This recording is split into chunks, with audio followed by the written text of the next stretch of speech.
Hello everyone, welcome back to Biologics. This is lecture 2 of breathing and exchange of gases. मैंने last lecture को सिर्फ introduction देके खत्म कर दिया था। इंट्रोडक्शन हमारा 1.5 पेज का था, जिसमें हमने काफी सिंप्लीफाइड फॉर्म में एनसीईआरटी की हर एक लाइन को कवर किया है। ठीक है, अब मैंने लास्ट लेक्चर क्यों वही खत्म कर दिया, क्योंकि यहाँ पे इस पर्टिकुलर लेक्चर में मैं सिर्फ आपको ह्यूमन रेस्पिरेटरी सिस्टम के बारे में पढ़ाने वाली हूँ। यहाँ और कहीं की बातें नहीं होगी। यहाँ ह्यूमन रेस्पिरेटरी सिस्टम का हम लोग ओवरव्यू देखने वाले हैं और आगे आने वाले लेक्चर्स में हम इन डेप्थ नॉलेज लेंगे हर एक चीज के बारे में जो यहाँ लिखी हुई है। ठीक है, अगेन मैं आपको दिखा देती हूँ हम लोग आज क्या रीड करने वाले हैं। हम लोग आज रीड करने वाले हैं ह्यूमन रेस्पिरेटरी सिस्टम के एनसीईआरटी का पेज नंबर 184 पूरा और 185 का हाफ, यानी 1.5 पैराग्राफ जो है एनसीईआरटी का, वो सिंप्लीफाइड फॉर्म में without leaving any word of NCERT हम लोग एक ही पेज में कवर कर चुके हैं। और अगर वो पेज आपने पढ़ लिया तो आई एम श्योर कि एनसीईआरटी की पूरी नॉलेज मिलेगी और एनसीईआरटी के बाहर की भी कुछ नॉलेज आपको मिल जाएगी। और ये बात समझ में, तो ये वाला पेज आप बस पढ़ के चले जाओ। उसके बाद इस पेज के बाद आपको एनसीईआरटी के उस पर्टिकुलर पैराग्राफ को पढ़ने की जरूरत नहीं है। This is my guarantee. मैं गारंटीज बहुत कई बार देती हूँ, बहुत कम बार देती हूँ। ठीक है, चलो दोस्तों स्टार्ट करते हैं। गारंटी में बहुत कम बार देती हूँ। ठीक है, तो अगर इस चीज की मैं गारंटी दे दूँ कि ये पर्टिकुलर आपका यहाँ दे दूँ इसको, ये पर्टिकुलर पेज पढ़ने के बाद आपको उस पैराग्राफ को वापस पढ़ने की जरूरत नहीं पड़ेगी, तो बिल्कुल नहीं पड़ेगी। आ रही है बात समझ में? ये गारंटी है। चलिए, ह्यूमन रेस्पिरेटरी सिस्टम क्या पढ़ने वाले भाई? Human respiratory system. ह्यूमंस के अंदर काफी सारे सिस्टम्स, ठीक है, circulatory system, nervous system, digestive system, ये सिस्टम, इनका सिस्टम, फलाना सिस्टम, जिसमें एक सिस्टम है आपका रेस्पिरेटरी सिस्टम। वो कैसा दिखता है, उसमें क्या क्या चीजें हैं, क्या क्या चीजें इंपॉर्टेंट है, सारी चीजें इंपॉर्टेंट है ऑब्वियसली, है ना। तो क्या क्या चीजें इसके अंदर है, वो सारी चीज हम लोग आज क्या करने वाले हैं, देखने वाले हैं। मैं जरा इस पर्टिकुलर चीज को बड़ा कर लेती हूँ, उसके बाद नीचे जाएंगे। आ जाइए दोस्तों, चलो। ह्यूमन रेस्पिरेटरी सिस्टम, सबसे पहले मैंने यहाँ पे बना ली है एक बहुत अच्छी फीमेल। ठीक है, बहुत अच्छी बोलो तो तगड़ी फीमेल, ये देख रहे हो, बाइसेप्स है ना, बाइसेप्स है ना। तो females are very beautiful and nice. ठीक है, बहुत ज्यादा अच्छी होती है। अब ये वाला फीमेल कैसे भाई, इसने एक चोटी ली है, समझे, यहाँ मेरी चोटी बनेगी। अच्छा, ये डायग्राम जो है, मेरे घर में एक छोटी सी बच्ची है, तो उस बच्ची की डायग्राम देख के मैंने बोला कि अब अगर मैं ब्रीदिंग एंड एक्सचेंज पढ़ाऊंगी तो यही डायग्राम जाएगी। ठीक है, तो उसने कोई आंखें वाखें नहीं बनाई है, मुझे भी जरूरत नहीं है। उसने लिप्स भी यहाँ पे नहीं बनाई, तो यहाँ पे हम थोड़ा सा ऐसा करके लिप्स बना लेते हैं। ठीक है, ये लो बेटा, lips, red lips, nice girl. चलिए, बहुत ज्यादा बकवास करती हूँ। नेक्स्ट, ह्यूमन रेस्पिरेटरी सिस्टम जो है, यहाँ पे हम लोग क्या देखेंगे, बहुत सारी चीजें हैं। ठीक है, बहुत सारी चीजें। हम यहाँ पे कोई भी चीज ऐसी नहीं है जो इस लेक्चर के बाद आपको समझ नहीं आएगी। हम लोग डायरेक्टली सबसे पहले चीज से स्टार्ट करते हैं, ओरल कैविटीज। ओरल कैविटी का आपको इधर काम नहीं है, लेकिन यहाँ लिखा है अगर, तो कुछ ना कुछ तो इसका रीजन होगा, मैं आपको बताती हूँ। ओरल कैविटी यानी आप जब खाना खाते हो तो खाना जिस कैविटी में जा रहा है ना, मुंह के अंदर, जहाँ पे आपके दांत और आपके टंग प्रेजेंट है, उस कैविटी को हम लोग ओरल कैविटी या फिर बकल कैविटी में बोलते हैं। अरे ये बात समझ में, क्या बोलते हैं भाई? ओरल कैविटी या फिर बकल कैविटी। उसके ऊपर आपको नोज में आपको ये 2 होल्स देखने मिलेंगे। इनको हम लोग क्या बोलते हैं भाई? इनको हम लोग बोलते हैं नॉस्ट्रल्स। ठीक है, क्या बोलते हैं? नॉस्ट्रल्स। अब नॉस्ट्रल्स के अंदर आप देखोगे तो ये इधर साइड में एक पैसेज होता है, ध्यान से देखो, ये आपकी नॉस्ट्रल्स। ठीक है, नॉस्ट्रल्स के अंदर यहाँ पे एक पैसेज होता है। ठीक है, जहाँ से जब आपको बहुत ज्यादा सर्दी वगैरह होती है तो म्यूकस आता है ना, तो वही वाला पैसेज। तो वो पैसेज को हम लोग क्या बोलते हैं भाई? ये जो पैसेज आपको अंदर दिख रहा है, ये कौन सा पैसेज है? Nasal passage. Nasal word is related to nose. ठीक है, nasal word is related to nose. Nostril nasal से रिलेटेड है, तो नॉस्ट्रल किसमें आपको देखने मिलती है? नोज में। उसके अंदर आपको एक छोटा सा पैसेज देखने मिलेगा, उसको नेजल पैसेज बोलेंगे। जैसे आपकी ओरल कैविटी होती है, वैसे ही आपकी नेजल पैसेज के बाद आती है एक नेजल चेंबर, जिसको नेजल कैविटी भी बोलते हैं। समझे? ये जो बड़ा वाला पार्ट देख रहे हो ना यहाँ पे, ये है आपकी नेजल कैविटी। अरे बात समझ में? अब ये नेजल कैविटी और ये बकल कैविटी या फिर ओरल कैविटी, ये दोनों मिलके एक ट्यूब बनाते हैं। क्या बनाते हैं भाई? एक ट्यूब। और जब आपका एयर का पाथवे और फूड का पाथवे जब सेम हो जाए तो उसको हम लोग बोलते हैं फैरिंक्स। आई बात समझ? ये क्या है भाई? Common passage for food and air. एक यहाँ पे ट्यूब है, ठीक है। इस ट्यूब में आपका एयर भी जाता है, आपके फूड भी जाते हैं। तो ये जो ट्यूब है ये कॉमन पैसेज बन गया किसका, आपके एयर का भी और आपके फूड का भी। तो इस कॉमन पैसेज को आप क्या बोलते हो, फेरेंक्स।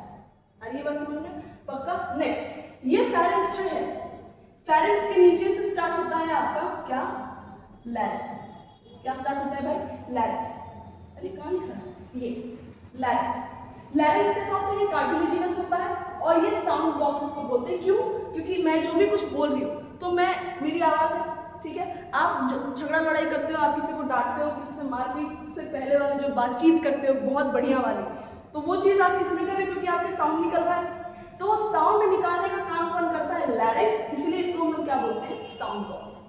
अरे ये बात समझ में, इतनी चीज समझ में। नेक्स्ट ये जो साउंड बॉक्स है इसमें एक ऊपर का पार्ट होता है जिसको हम लोग बोलते हैं ग्लॉटिस। क्या बोलते हैं भाई, ग्लॉटिस। वो ग्लॉटिस एक्चुअल जो है वो फोल्ड होते हैं लैरिंक्स के अंदर, जहाँ से एक्चुअल में साउंड प्रोड्यूस होता है, ठीक है। तो उस ग्लॉटिस के ऊपर यानी उसके देखो, एपी यानी ऊपर, हाइपो यानी नीचे। तो अगर ग्लॉटिस के ऊपर कोई फ्लैप है तो उसको हमने नाम क्या दे दिया है, एपीग्लॉटिस। क्या नाम दे दिया है, एपीग्लॉटिस। अब इसका क्या काम है, इसका काम क्या है, देखो आपका जो यहाँ कॉमन पैसेज का आपका फेरेंक्स है, ठीक है। यहाँ पे आपका फूड भी जाता है, एयर भी जाता है, लेकिन नीचे जाके फिर इसको डिवाइड करना पड़ेगा, वरना लंग्स में फूड चला जाएगा। सही बात है, लंग्स में फूड जाएगा तो चलेगा क्या भाई, लंग्स में फूड जाएगा तो बिल्कुल नहीं चलेगा। कभी ऐसा हुआ है कि आप खाना खा रहे हो, अचानक से आपको ठसका लगता है, आप बोलते अरे यार पानी लेकर आओ, पानी लेकर आओ। ऐसा हुआ है, क्यों, क्योंकि आपके जो एयर पैसेज है जिसको हम लोग बोलते हैं ट्रकिया, उसमें कई बार फूड के पार्टिकल्स चले जाते हैं। अरे बात समझ में। या फिर कभी आप पानी पी रहे होंगे तो अगर थोड़ा सा भी पानी भी चला गया आपके ट्रकिया में तो आपका बॉडी ऐसा बहुत अच्छा मैकेनिज्म है उसका कि वो आपको देता है ठसका, जिसकी वजह से जो भी चीज़ अंदर जा रही है वो कहाँ निकल जाए, वापस बाहर। अरे आपकी बात समझ में। इसीलिए आपको वो लगता है कि भाई पानी दो मुझे, मेरी सांस में मुझे क्या आ रहा है, बहुत ज़्यादा खांसी आ रही है। आ रही है बात समझ में, ठीक है। तो ये जो एपिग्लॉटिस है ये कुछ ऐसा फ्लैप लाइक होता है। जैसे मान लो कि ऐसे बताओ, हाँ मान लो कि ये क्या है आपका, ये क्या है भाई, ऐसे समझो, ये है आपका क्या, लैरिंक्स, ठीक है। लैरिंक्स के ऊपर मान लो कि यहाँ कहीं पे ग्लॉटिस है, तो ग्लॉटिस जो है इसके ऊपर एक ऐसे फ्लैप लाइक स्ट्रक्चर प्रेजेंट होगा जिसको हम लोग बोलेंगे एपिग्लॉटिस। फेरेंक्स जो है वो फूड भी लेकर आ रहा है और क्या लेकर आ रहा है भाई, फूड लेकर आ रहा है और एयर लेकर आ रहा है। तो जब फूड आता है तो वो ऐसे इस ओपनिंग को बंद कर देता है ताकि फूड किस में गिर जाए, इसोफेगस यानी कि फूड पाइप में। और जब एयर आता है तो वो क्या कर देता है, खोल देता है पैसेज, ठीक है, ताकि एयर कहाँ जाए, डायरेक्ट अंदर। आ ये बात समझ में। एपिग्लॉटिस का काम क्या है, एपिग्लॉटिस का काम है prevent entry of food in larynx, क्योंकि लैरिंक्स आगे जाके क्या बनाने वाला है, ट्रकिया। समझे, लैरिंक्स आगे जाके क्या बनाने वाला है, ट्रकिया। तो ट्रकिया जो है वो एयर पाइप है, एयर पाइप में हमको फूड नहीं भेजना, तो फूड को भेजने से हमको वहां रोकना पड़ेगा। उसको रोकने के लिए जैसे ही फूड आता है वो यहाँ पे ढक्कन बंद कर देता है। बंद कर देगा तो फूड किस में गिर जाएगा, इसोफेगस यानी कि फूड पाइप में। एयर आएगा तो ढक्कन खुल जाएगा, एयर कहाँ चले जाएगा, आपके ट्रकिया में। आ रही बात समझ में।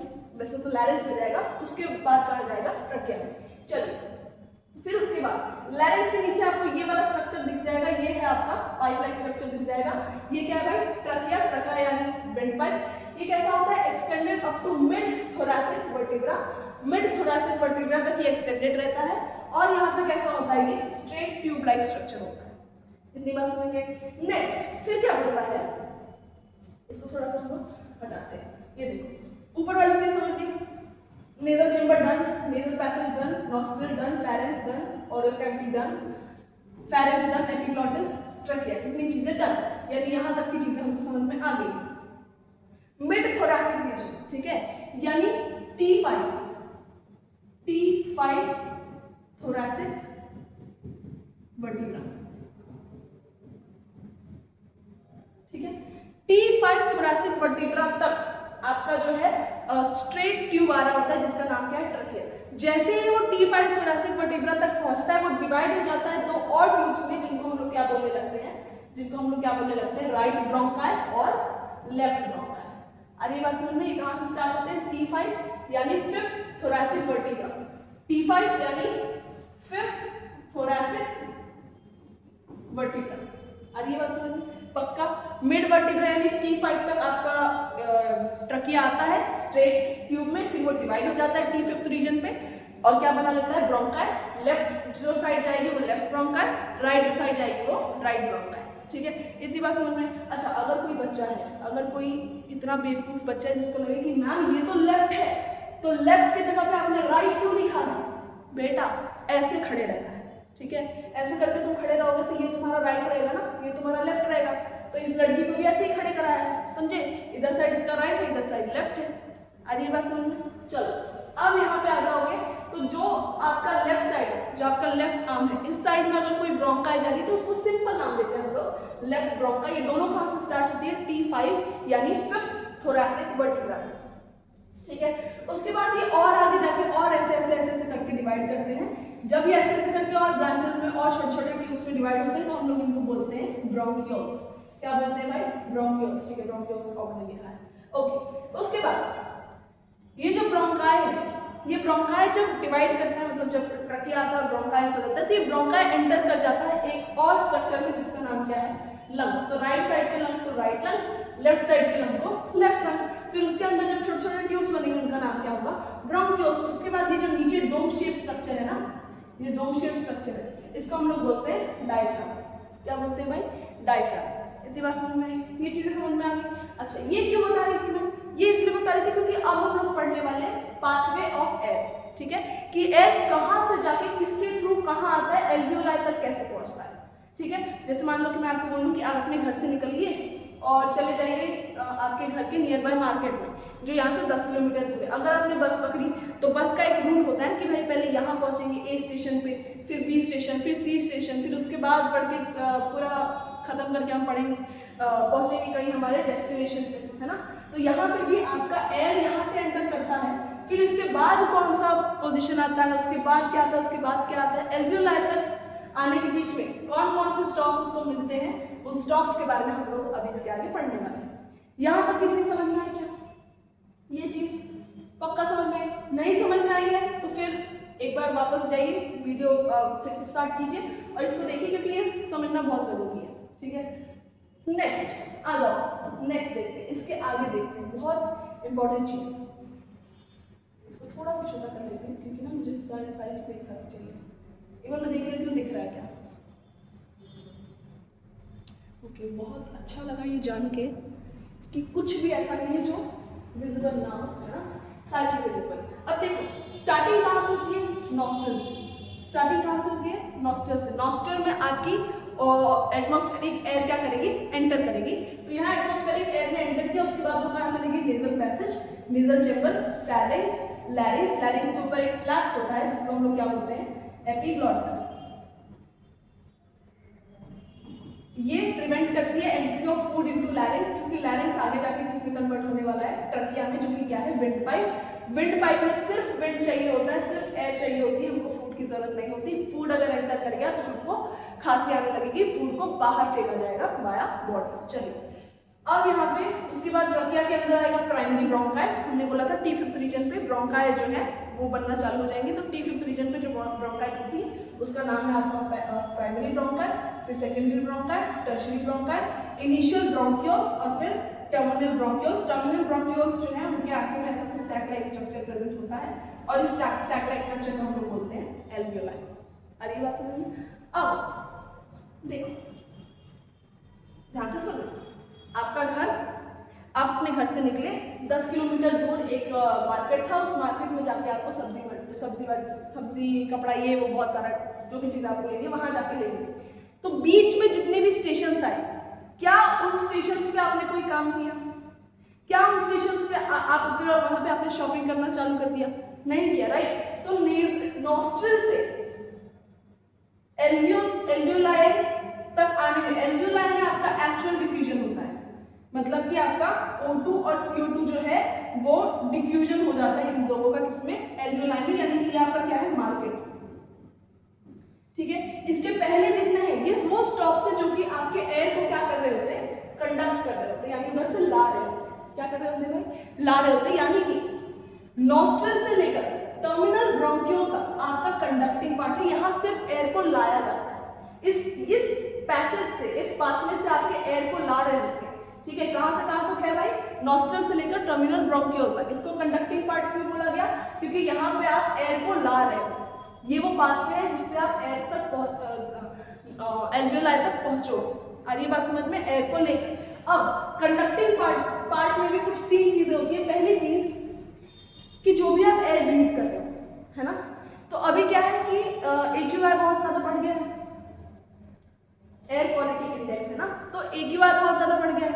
AQI इतना नहीं बढ़ना चाहिए, यानी AQI का बढ़ने का मतलब कि जो भी आप एयर ब्रीथ कर रहे हो उसमें काफी सारे पार्टिकल्स हैं जो आपके लंग्स के लिए कैसे बहुत ज्यादा हार्मफुल। तो अगर वो पार्टिकल्स आप इनहेल कर रहे हो तो उसमें फॉरेन पार्टिकल्स है। फॉरेन पार्टिकल्स यानी ऐसे पार्टिकल्स जो आपकी बॉडी के अपने नहीं है। कोई भी चीज जो आपकी बॉडी नहीं बना रही, आप उसको बाहर से ले रहे हो तो that is a foreign particle. Anything, कुछ भी है तो वो क्या है भाई, एक फॉरेन पार्टिकल। आप वायरस ले लो, फॉरेन पार्टिकल, बैक्टीरिया ले लो, फॉरेन पार्टिकल, डस्ट ले लो, फॉरेन पार्टिकल, ठीक है। जो भी चीज आपकी बॉडी नहीं बना रही है, आप बाहर से ले रहे हो, that is a foreign particle. तो आपके एयर से जितने भी फॉरेन पार्टिकल्स हैं, जितना हद तक आपके कंडक्टिंग पार्ट रिमूव कर सके करेंगे, ठीक है। क्यों? क्योंकि आपके कैसे, मतलब आपके नेजल जो पैसेज है, ठीक है, ये जो पैसेज है आपका कंडक्टिंग पार्ट, इसमें प्रेजेंट होता है म्यूकस।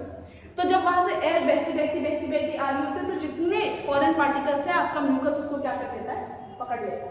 आगे बात समझ में, क्या कर लेता है भाई, पकड़ लेता है और उसको वहीं पे क्या कर देता है, रोक देता है। तो काफी हद तक आपकी एयर क्या हो जाती है, क्लियर हो जाती है जब तक वो एल्वियोलाई में पहुंचे, ठीक है। लेकिन फिर भी बहुत हद तक ऑब्वियसली क्लियर नहीं किया जाएगा अगर बहुत ज्यादा एयर खराब हुई तो, ठीक है। इसलिए हमको क्या करना पड़ेगा, एयर को पॉल्यूशन फ्री रखने की बहुत ज्यादा जरूरत है। चलिए फिर क्या करेंगे, ह्यूमिडिफाइज एयर। देखो जो चीज जितनी ज्यादा ह्यूमिडिफाइड रहेगी उसका डिफ्यूजन उतने जल्दी हो जाएगा। आ रही बात समझ में। तो अगर मुझे चाहिए कि O2 और CO2 का जो डिफ्यूजन है वो बहुत अच्छे तरीके से हो जाए तो मुझे एयर को क्या करना पड़ेगा, ह्यूमिडिफाई करना पड़ेगा। आई बात समझ। उसके बाद ये एयर को लाता है किसमें, बॉडी टेम्परेचर। आपने ठंडी में कभी ऐसे किया क्या, हवा फेंकी है क्या मुंह से बाहर, आपको दिखेगा कि वो जो हवा मुंह से बाहर जा रही है वो कैसा एक फॉग की तरह बन रहा है। क्यों? क्योंकि आपकी बॉडी में जो एयर थी उसका टेम्परेचर थोड़ा ज्यादा था compare to the outer temperature in winter, ठीक है। तो जब वो एयर बाहर गई तो वो कूल डाउन होना चालू करेगी। आ रही है बात समझ में। तो अगर आपकी बॉडी के अंदर कोई एयर आ रही है, इसका मतलब कि बाहर का टेम्परेचर कुछ भी हो लेकिन उस एयर का टेम्परेचर मुझे अपनी बॉडी के हिसाब से सेट करना पड़ेगा, ठीक है। तो ये कंडक्टिंग पार्ट भी वही करते हैं, आपके एयर को बॉडी के टेम्परेचर के हिसाब से सेट करते हैं। आ रही है बात समझ में। नॉस्ट्रल से लेकर टर्मिनल ब्रोंकियल तक कंडक्टिंग पार्ट, जहां पे 3 काम होते हैं। रेस्पिरेटरी पार्ट कौन है आपका, एल्वियोलाई, जहां पे एक्चुअल डिफ्यूजन होता है O2 और CO2 का। ये जो है ये बहुत थिन होता है, ठीक है। इरेगुलर इसकी वॉल्स होती है, ये देखो यहाँ मैंने बनाया इरेगुलर वॉल्स, ठीक है। और ये वेस्कुलराइज्ड बैग लाइक होता है, ये एक बैग जैसा होता है वेस्कुलराइज्ड, ठीक है। इतनी चीज समझ में। अब देखो ट्रकिया से लेकर इनिशियल ब्रोंकियल तक जो है इनके पास होती है इनकम्प्लीट कार्टिलेजिनस रिंग्स। मतलब एक बार देखिए ऊपर, अच्छा ठीक है वो आखिरी में देखेंगे क्योंकि उसके लिए ऊपर जाना पड़ेगा, ठीक। ट्रकिया से लेकर जो आपका एल्वियोलाई है ये आते हैं आपके लंग्स में। किसमें आते हैं भाई, किसमें आते हैं, आपके लंग्स में आते हैं। अब ट्रकिया से लेकर आपका जो एल्वियोलाई है लंग्स में आते हैं। लंग्स जो है ये कवर होता है 2 लेयर से जिसका नाम है प्लूरा। किसका नाम है भाई, मान लो कि अगर ये मैंने बना दिया एक क्या आपका लंग, तो इसके आजू बाजू एक डबल लेयर होगी, समझे। इसके आजू बाजू एक डबल लेयर होगी जिसका नाम होगा प्लूरा। और क्योंकि ये डबल लेयर है तो इनके बीच में कोई कैविटी होगी। इस कैविटी में हम लोग एक फ्लूइड भर देते हैं जिसका नाम है प्लूरल फ्लूइड। आगे बात समझ लो। तो आपके लंग्स में जो आउटर सरफेस है उस पर डबल लेयर की एक कवरिंग होती है जिसका नाम है प्लूरा, और उनके बीच में प्लूरल फ्लूइड होता है जो कि शॉक अब्सॉर्ब करने का काम करता है ताकि आपके लंग्स को जल्दी कोई चीज डैमेज ना कर पाए, ठीक है। अब ये जो प्लूरा है इसका जो आउटर लेयर है ये कॉन्टैक्ट में रहता है किसके, थोरैसिक लाइनिंग के, और जो इनर लेयर है ये कॉन्टैक्ट में रहता है किसके, आपके लंग्स के सरफेस के। आ रही है बात समझ में। लंग्स का जो सरफेस है, ठीक है, उसके कॉन्टैक्ट में कौन रहेगी, प्लूरा की इनर लेयर, और लंग्स के जो बाहर की जो थोरैसिक लाइनिंग है उसके कॉन्टैक्ट में कौन रहेगी, प्लूरा की आउटर लेयर। आई बात समझ। नेक्स्ट जो आपके लंग्स है ये सिचुएटेड है एयर टाइट कंटेनर में, एयर टाइट चैम्बर में जिसका नाम क्या है, थोरैसिक चैम्बर। आ रही बात समझ में। तब से हम यही पढ़ रहे हैं ना कि थोरैसिक कैविटी होगी, ठीक है, उसके T5 पे ये सेपरेट हो जाएंगे, मिड थोरैसिक तक आपका ट्रकिया चलेगा, ये वो बहुत सारी चीजें यहीं से पढ़ रहे हैं ना। तो आपका ये जो थोरैसिक चेंबर है या फिर थोरैसिक कैविटी जो है ये एयर टाइट चेंबर की तरह काम करती है। इसके चारों साइड में कौन कौन होता है? डॉर्सल। डॉर्सल यानी पीछे वाला पार्ट। तो पीछे आप टच करोगे तो आपको मिलेगी रीढ़ की हड्डी, ठीक है, इसको हम लोग क्या बोलते हैं? Vertebral column. तो पीछे साइड से वर्टिब्रल कॉलम से बनी है, ठीक है। आगे साइड से यानी वेंट्रल साइड से ये एक बोन से बनी है जिसका नाम क्या है? स्टर्नम, जिसको हम लोग ब्रेस्ट बोन भी बोलते हैं या फिर फ्लैट बोन भी बोलते हैं, और ये चेस्ट के मिडिल में या फिर सेंटर में प्रेजेंट होते हैं। ये वाला जो आप बोन देख रहे हो ना, जो एकदम फ्लैट बोन है, इसका नाम क्या है भाई? स्टर्नम। इसको ब्रेस्ट बोन या फिर फ्लैट बोन भी बोला जाता है। ये कहाँ प्रेजेंट होती है? चेस्ट के सेंटर में। नेक्स्ट वेंट्रल यानी साइड से। साइड से आप टच करोगे तो आपको दिखेगा कि साइड्स में क्या है भाई? आपके रिब्स। तो साइड से ये चेंबर बना हुआ है किससे? रिब्स से। और नीचे लोअर साइड से ये चेंबर बना हुआ है डायफ्राम से। हमने देखा डोम शेप स्ट्रक्चर था ऐसा, है ना। तो इसका स्ट्रक्चर कैसा है? Dome shape. और ये क्या है? मसल। आ रही है बात समझ में? अब ऊपर चलते हैं, आ जाओ फटाफट आ जाओ। बहुत इजी है और सब कवर्ड है इसमें, ज्यादा ऊपर नहीं नीचे। ये दिख रहा है क्या? ये दिख रहा है क्या? यहाँ आपको छोटे छोटे ऐसे दिख रहे हैं क्या? 3 4 5 6 7 8 ऐसी चीजें दिख रही है क्या आपको? ऐसी चीजें हाफ मून लाइक चीजें दिख रही है क्या आपको? मून लाइक ऐसा स्ट्रक्चर दिख रहा है क्या? अगर ये मेरी पाइप है, ऐसे पकड़ो भाई, अगर ये मेरा पाइप है, कौन सा पाइप? ट्रकिया का। तो अगर इसको अगर मैं ऐसा हाफ इनकम्प्लीट कार्टिलेजिनस रिंग लगा दूं, ठीक है, तो ये लगी रहती है किसमें? ट्रकिया में, ब्रोंकाई में। और ये लगी रहती है इनिशियल ब्रोंकियोल तक, यानी ट्रकिया से लेकर इनिशियल ब्रोंकियोल तक जो है आपकी इनकम्प्लीट कार्टिलेजिनस रिंग्स ऐसे लगी हुई रहती है। क्यों लगी हुई रहती है? सबसे पहले बनी किससे होती है? ये बनी होती है हाइलिन कार्टिलेज से। किससे बनी होती है भाई? हाइलिन कार्टिलेज से। और उनका काम क्या है कि जब आप इनहेल करते हो, तो आपके ट्यूब का जो प्रेशर है वो कैसा हो जाता है? ड्रॉप हो जाता है। तो उस ड्रॉप प्रेशर में ये कहीं कोलैप्स ना हो जाए या फिर इनका कोलैप्स ये क्या ना कर जाए, कोलैप्स ना कर जाए, तो इसको ये प्रिवेंट करने के लिए कौन प्रेजेंट होता है? आपके कार्टिलेजिनस रिंग्स। एक बार देखो क्या बोला गया है? ट्रकिया से लेकर इनिशियल ब्रोंकियोल तक जो आपका इनकम्प्लीट कार्टिलेजिनस रिंग है ये सपोर्ट करके रखती है इन सारे स्ट्रक्चर्स को, ठीक है। किससे बनी होती है? हाइलिन कार्टिलेज की बनी हुई होती है। क्या प्रिवेंट करती है? ट्रकिया या फिर ब्रोंकाई का collapse during air pressure drop. जब आप इनहेल करते हो तो एयर प्रेशर ड्रॉप हो जाता है, जिसकी वजह से हो सकता है कि कोलैप्स हो जाए आपकी ट्रकिया और ब्रोंकाई और इनिशियल ब्रोंकियोल्स। तो इसको प्रिवेंट करने के लिए कौन प्रेजेंट होता है? आपका इनकम्प्लीट कार्टिलेजिनस रिंग। किसकी बनी होती है? हाइलिन कार्टिलेज की, ठीक है।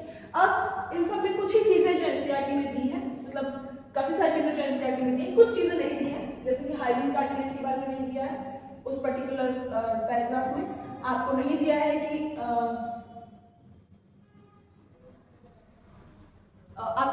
कि डायफ्राम का जो शेप है वो क्या है। इस पैराग्राफ की बात करें, हो सकता है कि चैप्टर में आगे आपको मिल जाए, है ना। तो ये सारी चीजें मैंने नोट्स में कवर कर दी है, जो मुझे ऐसा लगता था कि जो चीज जहाँ पे आपका नाम आ जाए उसके बारे में आपको सारी चीजें नहीं पता होनी चाहिए, तो मैंने आपको बता दिया, मेरा काम। Next, human respiratory system. We have a pair of external nostrils. किसी को देखा क्या कि भाई सिर्फ एक ही नॉस्ट्रल लेकर बैठा है? किसी को देखा है क्या? नहीं। नॉर्मल ह्यूमन बीइंग में कितने नॉस्ट्रल्स होते हैं? 2, ठीक है। अब ये ओपन होते हैं above the lip, upper lip. अगर मेरी ये अपर लिप है, अपर लिप के ऊपर ये क्या करते हैं? ओपन करती है। मेरे क्या है? नॉस्ट्रल्स, ठीक है। It leads to nasal chamber through the nasal passage, यानी इसके बाद नेजल पैसेज आएगा जो किस पे लीड, जो नेजल जो चेंबर है वहां तक पहुंचने के लिए आपको नॉस्ट्रल के बाद नेजल पैसेज से गुजरना पड़ेगा, ठीक है। फिर क्या बोल रहे हैं? The nasal chamber open into pharynx, जो कि कैसा portion which is common passage for food and air. मैंने आपको बताया pharynx open into the larynx into the trachea, यानी फेरिंक्स के बाद लैरिंक्स, लैरिंक्स के बाद क्या? Trachea. Larynx is a cartilaginous box which helps in sound production, hence called sound box, ठीक है। साउंड प्रोडक्शन में हेल्प करता है, इसलिए हम लोग उसको प्यार से क्या बोलते हैं? Sound box. During swallowing, glottis can be covered by the thin elastic cartilaginous flap or the epiglottis। ये क्या है भाई? एक फ्लैप है, ठीक है, जो ग्लॉटिस को कवर कर देता है, ताकि अगर आपका फूड आ रहा होगा फेरिंक्स से तो वो ग्लॉटिस में एंटर ना करे, ठीक है, जिसकी वजह से आपका फूड पाइप में सिर्फ एयर जाए और कोई भी फूड पाइप में नहीं, एयर पाइप में सिर्फ एयर जाए और कोई भी फूड का पार्टिकल ना जाए। अगली बात समझ में? Next, to prevent the entry of food into the larynx कौन हेल्प करता है? आपका एपिग्लॉटिस। किसके ऊपर प्रेजेंट होता है? आपके ग्लॉटिस के ऊपर। एपिग्लॉटिस ग्लॉटिस के ऊपर, हाइपोग्लॉटिस ग्लॉटिस के नीचे, ठीक है। Next, Trachea is a straight tube extended up to mid thoracic cavity which divides at the level of fifth thoracic vertebra यानी T5, ठीक है, into the right and left primary bronchi यानी कि T5 पे जब आपका ट्रकिया डिवाइड करता है ब्रोंकाई बनाता है, तो जो ब्रोंकाई बनी उसको हम लोग क्या बोलते हैं, प्राइमरी ब्रोंकाई, ठीक है। Each bronchi undergoes repeated divisions from the secondary and tertiary bronchi and the bronchioles ending up in a very thin terminal bronchiole, यानी कि आपका एक बार प्राइमरी ब्रोंकाई बना तो वो और डिवाइड करेगा बनाएगा सेकेंडरी ब्रोंकाई, और डिवाइड करेगा बनाएगा टर्शियरी ब्रोंकाई, और डिवाइड करेगा बनाएगा इनिशियल ब्रोंक्यूल, और फिर आखिरी बहुत पतले बहुत थिन क्या बनाएगा आपके टर्मिनल ब्रोंक्यूल्स, ठीक है, पहले इनिशियल ब्रोंक्यूल्स और फिर terminal bronchioles. The trachea, primary, secondary and tertiary bronchi and initial bronchioles are supported by the incomplete cartilaginous rings। आगे बात समझ में आई? हमने देखा ट्रकिया ले लो, ब्रोंकाई ले लो, ब्रोंकाई की तीनों प्राइमरी, सेकेंडरी और टर्शियरी, और इनिशियल ब्रोंक्यूल ले लो, ये सपोर्टेड होते हैं किससे, इनकम्प्लीट कार्टिलेजिनस रिंग से। Each terminal bronchiole gives rise to a number of very thin irregular walled vascularized bag-like structure called the alveoli, ठीक है। अब यहाँ पर the branching network of bronchi, bronchioles and alveoli comprises the lungs, ठीक है।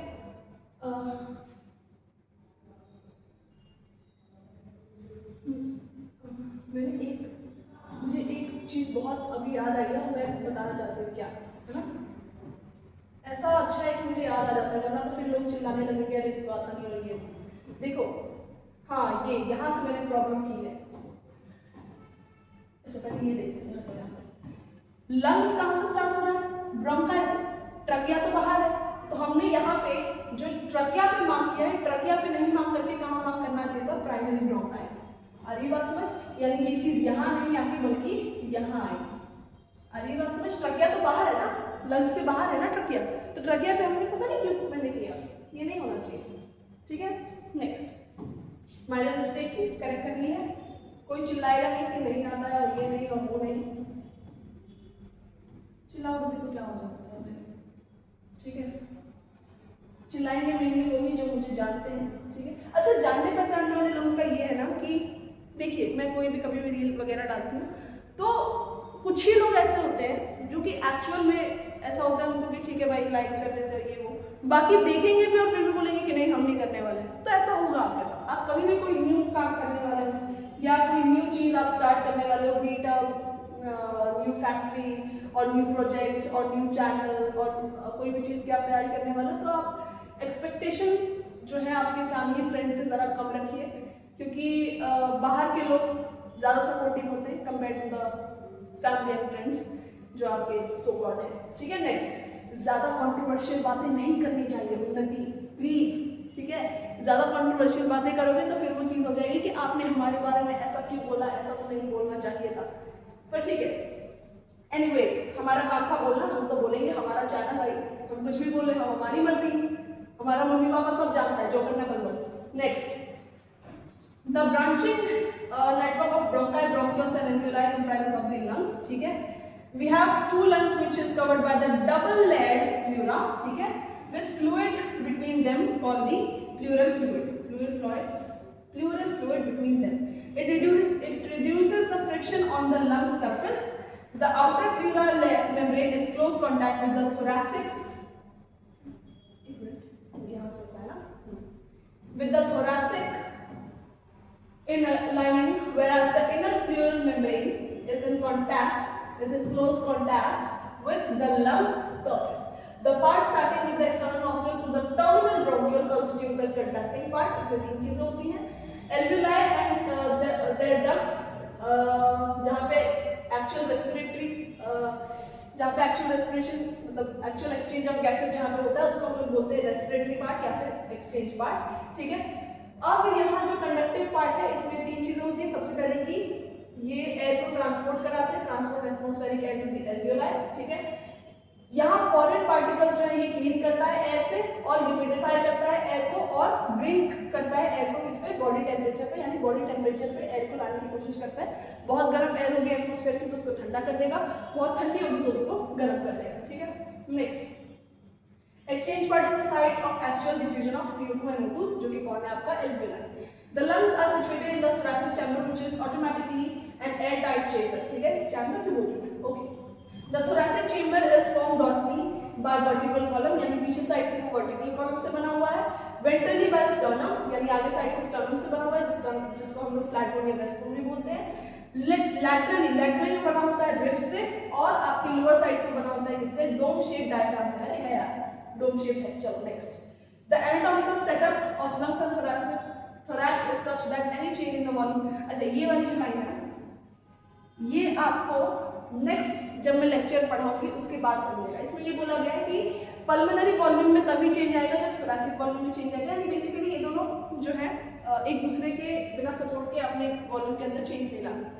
ठीक है, तो ये आपको लाइन समझेगी आज नहीं, लेकिन कब, जब मैं इसके आगे वाला पार्ट पढ़ा दूंगी, इसके आगे वाला पैराग्राफ पढ़ा दूंगी जिसका नाम क्या है भाई, मैकेनिज्म ऑफ ब्रीदिंग। यहाँ आप एक्चुअल समझोगे कि इंस्पिरेशन कैसे होता है, एक्सपिरेशन कैसे होता है। Inspiration is nothing but inhalation, expiration is nothing but